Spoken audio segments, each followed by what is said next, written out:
আসসালামু আলাইকুম। এটিএন বাংলা সংবাদে সবাইকে স্বাগত জানাচ্ছি। ফাতিহা শাফি। ভারতের পশ্চিমবঙ্গ বিধানসভা নির্বাচনে এখন পর্যন্ত গণনা করা ভোটের হিসেব অনুযায়ী বিজেপি এগিয়ে আছে ১৯৩ আসনে, আর তৃণমূল ৯৬ আসনে এগিয়ে আছে। দ্য ইন্ডিয়ান এক্সপ্রেসের প্রতিবেদনে বলা হয়, মমতা বন্দ্যোপাধ্যায়ের ক্ষমতাসীন দল তৃণমূল কংগ্রেস এই নির্বাচনে বড় ধরনের পরাজয়ের মুখে পড়তে যাচ্ছে। অন্যদিকে বিরোধী দল বিজেপি পেতে যাচ্ছে বড় জয়। গণনা করা ভোটের যে প্রবণতা তা শেষ পর্যন্ত বজায় থাকলে পশ্চিমবঙ্গে প্রথমবারের মতো সরকার গঠন করবে বিজেপি। এদিকে ভারতের তামিলনাড়ু রাজ্যে এ পর্যন্ত থালাপতি বিজয়ের দল তামিলকা ভেট্টি কাজাগাম টিভিকে এগিয়ে রয়েছে ১৩৭ আসনে, আর বিজেপির নেতৃত্বাধীন এনডিএ এগিয়ে ৪৩ আসনে। দর্শক, পশ্চিমবঙ্গের বিধানসভার নির্বাচনের ভোট গণনার আরও খবর জানাচ্ছেন আমাদের কলকাতা প্রতিনিধি কিংসুক চক্রবর্তী। উত্তরের মধ্যে এগিয়ে চলেছে। এগারোতম যে কাউন্টিং হয়েছে তার মধ্যে দেখা যাচ্ছে শুভেন্দু অধিকারী পেয়েছে ২৯,০৭০ ভোট এবং মমতা বন্দ্যোপাধ্যায় পেয়েছেন ৩১,১৩৮টি ভোট।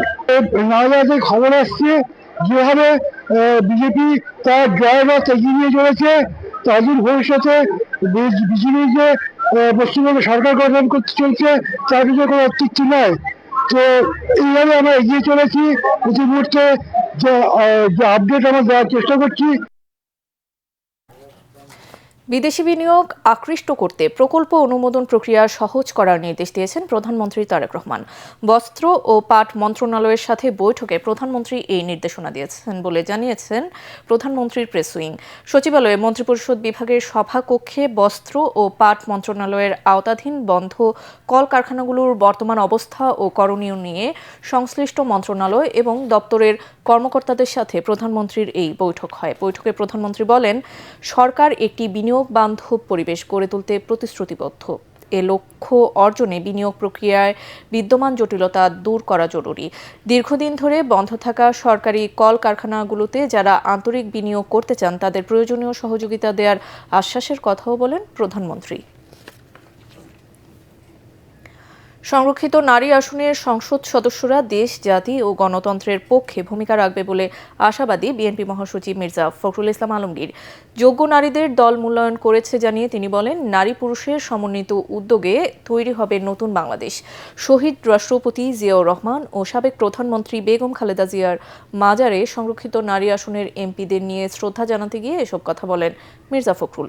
এ সময় সংরক্ষিত আসনের সংসদ সদস্যরা বলেন, সংসদকে প্রাণবন্ত করতে সব ধরনের চেষ্টা করবেন তারা।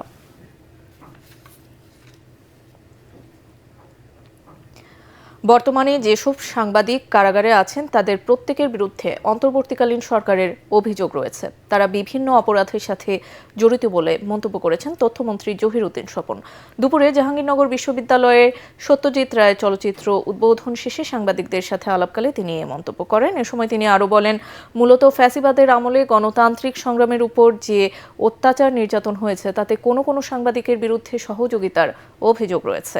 এ বিষয়ে আইনমন্ত্রী ও স্বরাষ্ট্রমন্ত্রীর সাথে কথা বলে সাংবাদিকের জন্য যা সঠিক তাই করা হবে বলেও আশ্বস্ত করেন তথ্যমন্ত্রী। পরে তিনি জাহাঙ্গীরনগর বিশ্ববিদ্যালয় সাংবাদিক সমিতির নবনির্বাচিত কমিটির দায়িত্ব গ্রহণ অনুষ্ঠানে যোগ দেন। ফ্যাসিবাদী আমলে যে গণতান্ত্রিক সংগ্রামের উপরে অত্যাচার নির্যাতন হয়েছে তাকে সহযোগিতা করার অভিযোগও কোনো কোনো সাংবাদিকের বিরুদ্ধে আছে। আবার অনেক সাংবাদিকরা স্বাধীনভাবে সাংবাদিকতা করতে চেষ্টা করেছেন। তবে কাজের সঙ্গে যেহেতু আমাদের এই সরকারের কোনো সম্পর্ক নাই, সেই কারণে আমি আইনমন্ত্রী এবং স্বরাষ্ট্রমন্ত্রী মহোদয়ের সঙ্গে কথা বলে সাংবাদিকদের জন্য যেটা ন্যায্য সেটার ব্যবস্থা আমরা গ্রহণ করব। যুক্তরাষ্ট্রের ফ্লোরিডায় নৃশংস হত্যাকাণ্ডের শিকার বাংলাদেশি শিক্ষার্থী জামিল আহমেদ লিমনের মরদেহ জামালপুরের মাদারগঞ্জের গ্রামের বাড়িতে পৌঁছেছে। এর আগে সকালে যুক্তরাষ্ট্র থেকে তার মরদেহ দেশে আসে। হজরত শাহজালাল আন্তর্জাতিক বিমানবন্দরে আনুষ্ঠানিকতা শেষে লিমনের মরদেহ বুঝে নেন তার স্বজনরা। এই হত্যাকাণ্ডের সুষ্ঠু বিচার নিশ্চিতের লক্ষ্যে যুক্তরাষ্ট্র সরকারের সাথে নিয়মিত যোগাযোগ রাখা হচ্ছে বলে জানিয়েছেন পররাষ্ট্র প্রতিমন্ত্রী শামা ওবায়েদ। এ ঘটনায় নিহত অপর শিক্ষার্থী বৃষ্টির মরদেহ দ্রুত দেশে আনা হবে বলে জানান তিনি।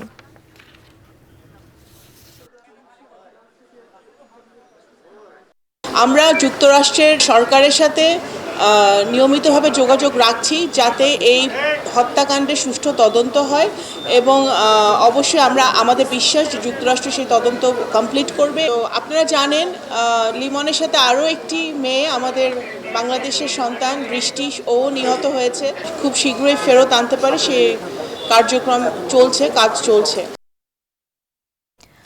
যুক্তরাষ্ট্রের সঙ্গে বাংলাদেশের বাণিজ্য চুক্তির বৈধতা চ্যালেঞ্জ করে হাইকোর্টে রিট দায়ের করা হয়েছে, যেখানে চুক্তির বিভিন্ন দিক নিয়ে প্রশ্ন তোলা হয়েছে।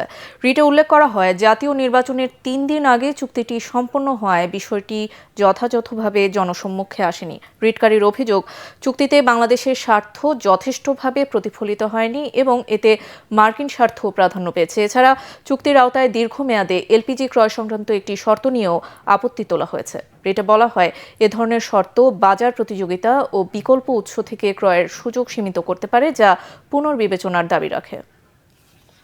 এই কন্ট্রাক্টের যে আর্টিকেল 3.2.2, আর্টিকেল 4.1.1, আর্টিকেল 4.3.4 এবং আর্টিকেল 6.4.2, এই আরটিএ যেটা হয়েছে বাংলাদেশের সাথে, এখানে প্রত্যেকটা জায়গায় কন্ট্রাক্টে স্পেসিফিক্যালি বলা আছে এভাবে যে যদি আমরা কন্ট্রাক্ট বাংলাদেশ যদি কন্ট্রাক্ট এটাকে ভায়োলেট করে, তাহলে সেই ক্ষেত্রে ওই যেই আমাদের যে 37% যে শুল্ক আরোপ করা হয়েছিল, ওই শুল্কটা আবার ইম্পোজ হবে। একটা কন্ট্রাক্টের কোনো ক্রাইটেরিয়া হতে পারে না, কন্ট্রাক্টের যে বেসিক প্রিন্সিপালস বা এলিমেন্টস আছে।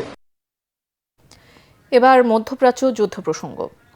ইরানের হরমুজ প্রণালী নিয়ে নতুন পরিকল্পনার কথা জানিয়েছেন মার্কিন president Donald Trump. Project freedom নামে নতুন একটি প্রকল্প শুরু করতে যাচ্ছে যুক্তরাষ্ট্র। এদিকে আগামী 30 দিনের মধ্যে অমীমাংসিত সব ইস্যু সমাধানের আহ্বান জানিয়েছে ইরান। অন্যদিকে ওমান উপসাগরে জব্দ করা ইরানের পতাকাবাহী জাহাজ এমভি তুস্কার 22 নাবিককে পাকিস্তানে পাঠিয়েছে যুক্তরাষ্ট্র। এই ছিল এখনকার মতো। রইল পরবর্তী সংবাদ দেখার আমন্ত্রণ। এটিএন বাংলা সংবাদ ইউটিউবে দেখতে ব্রাউজ করুন youtube/ATN Bangla News। ধন্যবাদ।